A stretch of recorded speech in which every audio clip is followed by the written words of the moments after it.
기도하겠습니다. 은혜로우신 하나님, 우리 주 사랑의 주님 고백합니다. 그 주께서 우리 가운데 오사 우리 인생을 참으로 사랑으로 감싸주셨고 죄악의 굴레 고통받을 때에 죄 사하심으로 자유케 하셨습니다. 그 놀라운 공로를 찬양할 때마다 어찌 감사하지 않겠습니까? 노래로 주의 그 높으심을 돌려드릴 때에 주님 영광 받아 주시옵소서. 찬양대가 온 힘을 다해서 찬양했을 때 주께 영광이요 같은 마음으로 호응하는 모든 화답하는 성도들의 마음속에도 사랑의 주의 은혜가 넘치게 하여 주시옵소서. 이 시간에 주의 말씀 앞에 섭니다. 겸손하게 주사 주께서 우리에게 원하시는 귀한 신앙의 결단이 무엇인지를 깨달아 알아가며 그 결단을 따라 행동하는 우리가 되게 하여 주시옵소서. 주 예수님 이름으로 기도하옵나이다. 아멘. 오늘도 성부, 성자, 성령 하나님의 은혜가 여러분과 함께 하시기를 바랍니다. 지휘자 선생님이 안 계신 첫 주를 맞았는데 소리는 더 커졌어요. 아마 마음껏 소리를 지를 수 있어서 그런 것 같긴 합니다. 그래서 또 힘 있는 찬양이어서 참 감사를 드립니다. 찬양도 감사하고요. 박연덕 권사님 참 몇 해 만에 예배 참석해 주셔서 참 감사합니다. 네. 머리가 하얗게 새셨는데 그래도 여전히 아름다우십니다. 여전히 주 안에서 곱고 이쁘셔서 얼마나 감사한지. 그래서 주의 신부로 참 적합하다는 생각이 듭니다. 함께 예배하는 여러분 모두도 하나님 앞에 참 사랑스러운 사람으로 서기를 주의 이름으로 축원합니다. 6월 호국 보훈의 달을 맞이했습니다. 우리가 이 호국 보훈의 달을 맞이할 때면 늘 나라와 민족을 위해서 먼저 애써 주신 분들 기억할 수밖에 없습니다. 자기의 모든 것들을 희생해가며 나라와 민족을 위해서 헌신했던 그분들을 생각할 때에 특별히 크리스찬들에게는요. 우리 기독교 전통 속에 나라와 민족을 위해서 헌신했던 전통이 남아 있습니다. 그래서 누구보다 더 뜨겁게 기도했고 앞장서서 일했던 우리의 그 놀라운 전통을 생각하면 이 호국 보훈의 달에 지금 믿음의 후손된 우리가 얼마나 주께 더 기도하고 힘써야 할지가 분명해지는 것입니다. 이 마음을 가지고 오늘 하나님의 부름 앞에 선 신앙의 결단, 이걸 우리가 한번 살펴보려고 하는데요. 오늘 말씀은 그렇습니다. 하나님께서 우리를 부른 일에 관해서 하나님께서 아브라함을 불렀던 일을 통해서 우리를 부르신다는 것을 기억하며 이 말씀 앞에 나아갑니다. 아브라함이 하나님의 부르심을 받습니다. 아브라함아, 아브라함아, 이 부름 받을 때에 이 하나님의 부르심 받은 것을 우리는 한 단어로 이렇게 표현합니다. 모르는 분 한번 따라합시다. 소명. 소명이라고 부릅니다. 부름 받았다라는 거죠. 이 소명 앞에 서는 것이 비단 아브라함뿐만 아니라 우리 모두가 사시는 하나님의 부름 앞에 서 있다는 것입니다. 어떤 분들은 처음 교회에 오면서 부름을 받습니다. 전혀 믿음의 세계를 몰랐는데 어느 날 전도대를 만나서 혹은 믿음의 사람을 만나서 교회 갑시다라고 권유를 받을 때에 우리는 그 부름 앞에 서는 겁니다. 어떤 때는 하나님의 부르심이 아니라도 사람을 통해서 불러주실 때에 우리는 사실 그게 응답하게 되는 거죠. 처음 교회 오는 분들은요, 교회가 굉장히 낯섭니다. 부담스럽기도 하고요. 어떤 때는 잘 적응이 되지도 않습니다. 내가 살아왔던 문화와도 많이 차이가 나기 때문에 힘겨운 자리가 사실은 교회요 예배 드리는 자리입니다.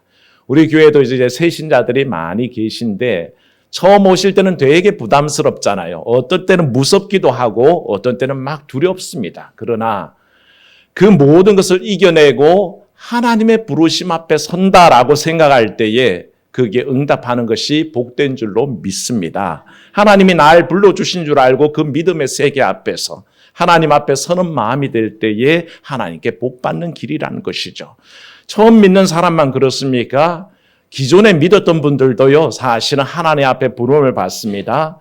그 부름에 관해서 우리는 보통 얘기할 때 직분을 받는다라고도 얘기하고 사명을 받는다, 사역을 한다라는 그런 표현들을 자주 씁니다. 저에게도 사실은 오늘이 아들이 다른 교회로 사역을 나간 첫 주입니다. 계속해서 눈에 밟히긴 합니다. 제 아이가 있었던 자리들이 보이는데 제 개인적인 얘기를 해서 참 죄송하기는 합니다만 오늘 아침에 교회를 향하는 아이의 모습을 이렇게 안 보는 척 봤습니다. 양복을 멋지게 차려입고 나가는데 이제 전도사님으로 가야 되잖아요. 그래서 양복을 입고 또 신세대답게 뒤에 백팩을 메고 그리고 엄마가 골라주는 넥타이를 쫙 메고 멜 줄을 모르니까 아빠 매줘 그래가지고 제가 이렇게 둘러 감아서 이렇게 줬더니 그걸 메고 이제 씩씩하게 출근을 하는데 약간의 긴장도 보이고 설레임도 있고 그리고 사실은 기대도 있다는 것을 제가 그 표정을 통해서 봤습니다. 하나님 앞에 부름 받았을 때에 25살 들어가는 아이가 이제 하나님 앞에서 내가 주의 종으로서 첫 사역지를 나간다 하는 그 결단이 쉬웠겠습니까? 참고로 저는 21살 때 처음 교육전도사를 나갔습니다. 굉장히 힘겨웠습니다. 21살도 아니었죠. 사실은 20살이었죠. 학부 2학년 때 나갔으니까. 근데 그때 굉장히 두려움이 있었습니다. 내가 할 수 있을까 하는 걱정들이 앞섰습니다. 그러나 부르신 하나님은 정확합니다. 불러 세운 사람을 그냥 세우는 법은 없습니다. 힘도 주시고 능력도 주시고 지혜도 주시는 분인 줄 믿습니다. 우리 모두가 그런 부름을 받는다는 것이죠. 그래서 여러분들께 개인적으로 부탁드리면 기도 많이 해주시기를 바랍니다. 저희 가정을 위해서 기도해 주시고 또 사역 나간 원설린 위해서 기도해 주시면 참 감사하겠습니다. 믿음의 삶으로 불러주실 때 우리는 거기에 응답하게 됩니다. 내게 직분 주신 것을 가지고 불러주실 때 그 직분으로 응답합니다. 내게 사역을 주실 때에 그 사역에 행함으로써 응답하게 된다는 것이죠. 우리는 그렇게 늘 주의 부름 앞에서 응답하게 됩니다. 연초에 많은 분들을 교사로 또 찬양대로 여러 직분들로 불렀으면 그렇게 임명을 했습니다. 목사가 임명하지는 않습니다. 목사가 오랫동안 기도하며 누가 더 적임자일지 하나님께 간구하며 그 일을 행해 왔던 겁니다. 그러니까 그 속에는 하나님의 뜻이 담겨 있죠. 근데 이제 6개월이 지나왔습니다. 많은 분들이 그 부름 앞에서 사실은 떨어지고 탈락한 경우들을 보게 됩니다. 때로는 등한시하고 멀어져 있는 분들도 보게 됩니다. 그걸 볼 때에 목회자로서 참 안타깝습니다. 목사는 여러 성도들의 신앙을 잘 양육하는 사람입니다. 엄마 아빠가 자녀를 키울 때에 원하는 대로 잘 성장하기를 바라서 이걸 해라 저걸 해라 할 때에 순종하면 그 성장에 도움이 되지 않습니까? 담임 목사도 마찬가지입니다. 성도의 신앙이 잘 양육되기 위해서 이거 하십시오 저거 하십시오라고 하는 것이지 교회에 그냥 붙들어 두려고 직분 맡기는 일은 없습니다. 그 얘기를 따라가면 그 지도 방침을 따라가다 보면 자기 신앙이 성장하고 어느새 그리스도 안에서 훌륭한 그런 하나의 중요한 인재로서 자리를 잡게 되는 거죠. 그래서 부탁을 드리자면 연초에 임명받은 대로 자기의 자리로 돌아가십시오. 돌아가셔서 헌신하십시오. 그게 바로 하나님의 뜻입니다. 하나님께서는 그걸 원하시고요. 그걸 잘 수행해 갈수록 점점 더 믿음이 자랍니다. 부모 말 잘 들은 아이가 부모 앞에서 사람들 앞에서 예쁘게 커가는 것처럼 주의 종이 제시하는 믿음의 덕목들을 잘 지켜나가면 점점 더 아름다운 크리스찬으로 성장합니다. 그중에 제일 돋보이는 게 원래는 성경 통독 운동을 하면서 많은 분들이 오늘도요 지금 4독, 3독, 2독 이렇게 막 가시는 분들이 많아지고 있습니다. 하나님 말씀 읽으면 어떤가요? 따라합시다. 영혼이 살찝니다. 몸에 살찌는 게 아니라요. 우리 영혼이 살이 찝니다. 그 지침을 따라가다 보니까 어느새 내가 말씀을 읽게 되고 말씀의 맛을 알게 되고 그 말씀이 내 삶에 들어오는 거죠. 그러니까 교회의 믿음 생활 속에 목사의 지도를 받는 것은 자기 영의 유익이 되고 자기 신앙에 도움이 됩니다. 그걸 따라오시면 제일 좋습니다. 그렇게 믿음 생활하는 것이 옳죠. 그래서 부르심이라고 할 때 아브라함이 하나님 부르심 앞에 응답했던 것처럼 사역으로 불러주시든 직분자로 불러주시든 거기에 응해서 응답하는 것이 가장 중요하다는 것을 우리가 알게 됩니다. 그런데 불러주시기만 하면 언제나 네 그러고 달려갈 수 있을까요? 아니요, 그렇지도 않습니다.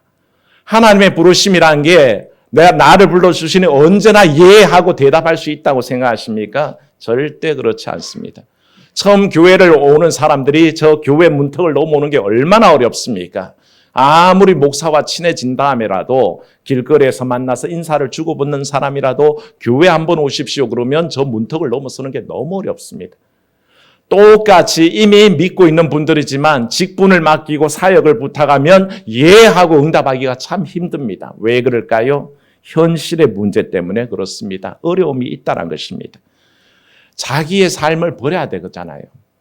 현실의 안락함, 익숙한 기득권을 버려야 합니다. 아브라함을 불렀을 때의 그 부름의 장소가 어디였습니까? 본토 아비의 집이었습니다. 모든 것이 익숙한 곳이었고 모든 것이 만족스러운 곳이었습니다. 굳이 아빠 집을 떠나고 싶지 않습니다. 그런데 하나님께서 불러서 그곳을 떠나라 그러니 그게 쉽게 포기가 되겠습니까? 기득권을 버리는 것은 어렵습니다. 또 하나는 앞니를 알 수 없다는 것입니다. 하나님이 저기 수억 대의 재산을 놔두고 그리로 가라 그러면 참 쉽겠는데요. 하나님이 불러서 가라는 것은 내가 네게 지시할 땅이라는 것입니다. 내가 네게 보여줄 땅이라는 것입니다. 보여준 게 없습니다. 아무것도 본 것이 없습니다. 그런데도 나아가야 한다는 것이 아브라함의 어려움이었죠. 그리고 나이가 오늘 말씀에도 나오지만 이미 몇 세라고요? 75세라 그랬습니다. 사람이요 75세가 되어서 뭔가 다른 일을 꿈꾸는 것은 정말 어려운 일입니다. 나이 40만 되어도 다른 일을 시작하기가 참 어렵습니다. 그래서 다른 걸 넘보지 않는다 그래서 부록이라고 보통 얘기를 하죠. 그런데 75세라니요. 75년 동안 살았던 그곳을 떠나서 다른 데로 간다는 것은 어려운 일이라는 것입니다. 그게 아브라함이 갖고 있었던 응답하기 어려운 조건들이었습니다. 그러니까 언제든지 그 부름 앞에 설 때마다 우리는 그런 것들을 고려하게 됩니다. 하나님 부르심 앞에 내가 응답할 수 있을까? 얼마든지 핑계할 수 있습니다. 하나님, 저는 나이가 너무 많습니다. 하나님, 저는 돌봐야 될 가족들이 너무 많습니다. 좀 더 노골적으로 얘기할까요? 하나님, 미지의 세계입니다. 너무 불투명합니다. 고생이 불보듯 뻔하지 않습니까? 내가 굳이 그 길을 가야 합니까? 라고 물어볼 수 있다는 거죠. 그런데요, 사랑하는 성도 여러분, 믿음의 세계는 놀라운 것이 이 아브라함의 믿음을 평가할 때 히브리서 11장 8절에 뭐라고 얘기했냐면 그는 갈 바를 알지 못하고 나아갔다. 그렇게 얘기합니다. 갈 바를 알지 못했다는 것입니다. 하나님이 불러내셨는데 자기의 가는 길을 잘 알지 못했다는 겁니다. 갈 바를 알지 못했지만 거기에 부르심의 주체가 누구였다고요? 하나님이 부르셨습니다. 하나님이 부르시는 나는 갑니다. 그래서 갈 바를 알지 못하나 나아갔다라고 그렇게 그의 믿음을 평가합니다. 그럴 때가 많습니다. 내가 손해볼 수도 있고 어려워질 수도 있고 힘겨울 수도 있는데 하나님이 불러주시니 하나님이 나를 위해서 불러주신 내가 응답하겠습니다. 라는 고백이 필요하다는 거죠. 그래서요. 예수 믿는다는 것은 때로는 생업을 포기하기도 합니다. 자식 일을 포기하기도 합니다. 어떤 때는 가족과 친지 일들도 포기할 때가 너무 많습니다. 그게 부름받은 자의 특징입니다. 예수 앞에 온전히 서려고 할 때 하나님 앞에 온전히 선택하고 마음먹을 때에 우리는 점점 더 우리 현실의 문제들을 포기할 때가 참 많다는 거죠. 그 부름을 응답해서 자기를 포기한 사람들이 사실은 예수쟁이로 지금까지 역사 속에 남아 있습니다. 하나님께서 베드로를 부를 때에 그들은 그물을 씻고 있었습니다. 깁고 있었습니다. 잘 수리해야 다음 그물을 물질을 할 수 있기 때문에 잘 준비하는 중이었습니다. 그러나 주의 명령은 뭐였습니까? 너희는 나를 따라오라. 내가 너로 하여금 사람 낚는 어부가 되게 하리라 그랬더니 즉시로 모든 것을 내려놨습니다. 생업조차 내리고 주님을 쫓았죠. 조금 더 가다 보니까 다른 어부들이 있습니다. 세베대 아들 야고보와 요한입니다. 그들도 역시 그물을 만지고 있는데 똑같이 얘기합니다. 너희는 나를 따라오라. 그랬더니 그들은 그물과 배도 버려두고 자기 부친도 그 자리에 두고 그렇게 예수님을 쫓았다고 했습니다. 그런 삶이 이어져 가는 겁니다. 우리는 그 불운 앞에 결단하지 않을 수가 없다는 것이죠. 사랑하는 성도 여러분, 우리는 늘 그렇게 결단의 순간에 서게 됩니다. 하나님이 부르셨는데 내가 거기에 응답할까? 교회 오라고 그러는데 결단해서 교회를 갈까? 이 주일 아침에 교회를 가야 되는데 내가 가야 될까? 이 다 결단의 순간입니다. 내가 성가대로 부름받았는데 해야 될까? 교사로 부름받았는데 해야 될까? 내가 하나님의 일꾼으로 직분 맡아 부름받았는데 해야 할까라는 의문이 들 때마다 우리는 이 결단 앞에 선다는 것입니다. 그게 필요한 것이 믿음의 결단이라는 것입니다. 다음 주일은 우리가 성령 강림 주일이자 총회가 정한 순교자 기념 주일이기도 합니다. 한국교회에서 순교자 그러면 제일 먼저 떠오르는 분이 주기철 목사님일 겁니다. 우리 박연덕 권사님이 주기철 목사님 굉장히 존경하시고 또 손양원 목사님도 그렇게 좋아하시는 분입니다. 다 이북 출신의 목사님들이기도 하죠. 그래서 늘 저한테 전기를 빌려가셔서 읽곤 하셨는데 이 주기철 목사님 일화가 있습니다. 1935년 5월에 전국 목회자들 하계 수양회가 모이게 됐는데 그때의 마산 문창교회 담임이셨던 주기철 목사님께서 경남 노회장으로서 250명의 목회자들의 주 강사가 되셔서 설교를 하셨습니다. 그 설교 제목이 뭐였냐면 예언자의 권위였습니다. 시대에 부름받은 목회자가 어떻게 응답하며 어떤 마음으로 서야 할까라는 그걸 가지고 설교를 해나갔는데 예언자의 권위를 얘기합니다. 선지자 엘리야 눈에는 바알도 아세라도 보이지 않았습니다. 여러분.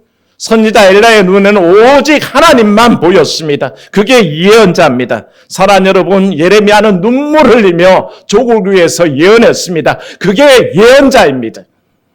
세례 요한은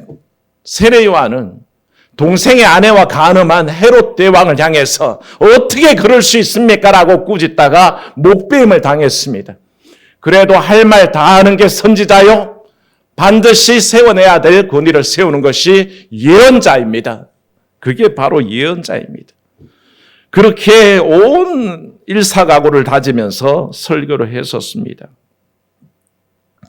그 말을 일제 경찰들이 듣고 있을 수가 없어서 그 양심에 찬 울부짖음을 가지고 왜 목사들이 시대의 예언자들이 하고 싶은 말 못하고 왜 하지 않습니까? 몰라서 못합니까? 알고도 모른 체 합니까? 왜 벙어리가 되어서 살아가십니까? 라고 외쳤을 때에 그 말이 듣기 싫어서 일경들이 올라와서 목사님을 강단에서 끌어내려 버렸습니다. 수양회가 다 해산이 되었죠. 그리고 그때부터 주기철 목사님은 일제에게 요주의 인물이 됐습니다. 아, 저 사람 그냥 뒀다가는 항일 투쟁을 하겠구나. 그래서 그때부터 감시가 철저히 이어져 갔습니다. 여러 차례 구속되고 여러 차례 석방이 되었습니다. 수많은 옥고를 치렀습니다.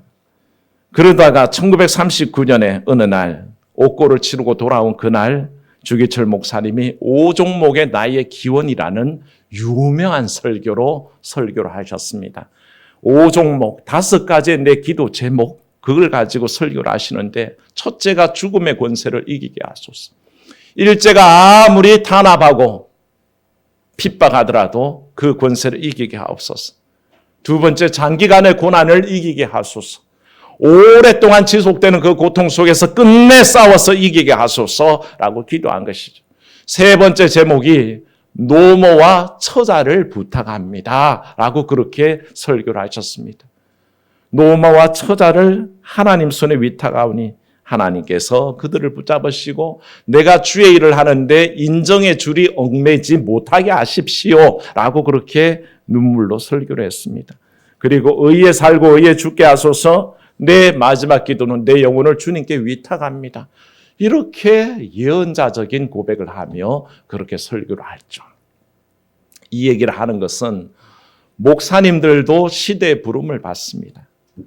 하나님의 부름을 받는 것입니다. 이미 예언자로 서 있습니다. 그런데 그 예언자의 부름 속에 그 부름에 응답하여서 할 바를 해야 될지 아니면 사람 눈치 보고 가만히 있어야 될지가 명백해지는 것입니다. 그 부름 앞에 합당히 응답하여서 행하는 사람이 되어야 되는 것이죠. 그게 바로 주의 뜻이요 하나님이 원하시는 바입니다. 오늘날의 한국교회가 안타까운 것은 시대의 예언자가 없습니다. 목사님들이 많이 권력의 눈치들을 봅니다. 때로는 권력에 야합합니다. 그래서 어떻게든 정부 기관들과 연줄을 대고 요직에 있는 사람들과 연줄을 대어서 권력을 강화하는 데 애쓰고 있습니다. 그건 예언자가 아닙니다. 그 사람들은 사꾼입니다. 예언자들은 시대 아픔을 예언해야 되고 이 시대가 필요한 말씀들로 위로해야 되는 것이죠. 그게 바로 부름받은 자의 자세라고 할 때에 그런 모습을 지니는 또 그런 모습을 지니는 우리 현족교회가 되기를 주의 이름으로 축원합니다. 이 부름 속에는 분명한 하나의 교훈이 있습니다. 4절 말씀 한번 보십시오. 이에 아브라함이 뭘 따라갔습니까? 여호와의 말씀 따라갔습니다. 아브라함이 쫓아간 것은 하나님의 말씀이었습니다. 그 무엇도 아닙니다. 오직 말씀대로 하나님이 가르쳐 주신 성경대로 율법대로 행하는 것입니다. 사람 말이 중요한 게 아니라 사람의 눈치가 중요한 게 아니라 사람들이 나를 어떻게 보냐가 중요한 게 아니라 말씀대로냐 아니냐가 제일 중요한 판단 기준이라는 것이죠. 그 판단을 가지고 얘기할 때 아브라함은 온전히 그 길만 쫓아갔습니다. 따라가다란 말은 궤도를 놓치지 않는다는 뜻입니다. 뭐가 가는 그 길을 놓치지 않고 따라간다는 뜻이죠. 죄송합니다. 성지순례 갔을 때 일입니다. 여행 가는 건 늘 기쁘고 즐겁잖아요. 그런데도 불구하고 가끔씩 사건이 생겨납니다. 어떠냐면요. 낯선 곳이에요. 거기서 잘못 가이드 꽁무니를 놓쳐버리면 어떻게 될까요? 미아가 되죠. 낙동강 오리알이 됩니다. 그래서 시간을 망쳐버리게 되는데 이번 성지순례 갔을 때도 여목사님 두 분이 사라져 버렸습니다. 좋은 풍경이 나오니까 이 두 분들이 막 정신없이 사진 찍는데 정신이 팔려가지고 결국에는 나중에 인원을 점검하는데 두 분이 안 계신 거예요. 그래서 우리가 가야 될 곳으로 못 옮겨가고 그때부터 이 두 분을 찾아 헤매는데 몇 시간 뒤에 결국 찾기는 찾았습니다. 어디가 있는지 아십니까? 다른 가이드 꽁무니를 쫓아가가지고 엉뚱한 데 가 있는 거예요. 근데 그도 그럴 것이 옆에서 들리는 소리가 다 목사님, 장로님, 권사님 소리가 들리는 거예요. 성지순례의 특징은요. 목사님 그러면 수백 명이 돌아보고요. 집사님 그러면 수천 명이 돌아보는 게 성지순례입니다. 그러니까 이분이 이렇게 분위기상 주변에서 계속 권사님, 장로님, 목사님 소리가 들리니까 그냥 일행 중에 있는지 알았던 거죠. 그냥 사진 찍으면서 정신없이 흘러가다 보니까 전혀 엉뚱한 데 가서 그렇게 우리를 고생시켰던 것을 봅니다. 그런 겁니다. 하나님의 말씀을 따라간다는 것은 궤적을 놓치지 않는 거라 그랬죠. 가이드 꽁무니를 따라가야 낙동강 오리알이 되지 않고 미아가 되지 않은 거예요. 잘못하면 국제적인 미아가 되죠. 물론 요즘 영어들을 잘하니까 충분히 찾아오겠으나 일행들을 만나려면 얼마나 힘이 되겠습니까?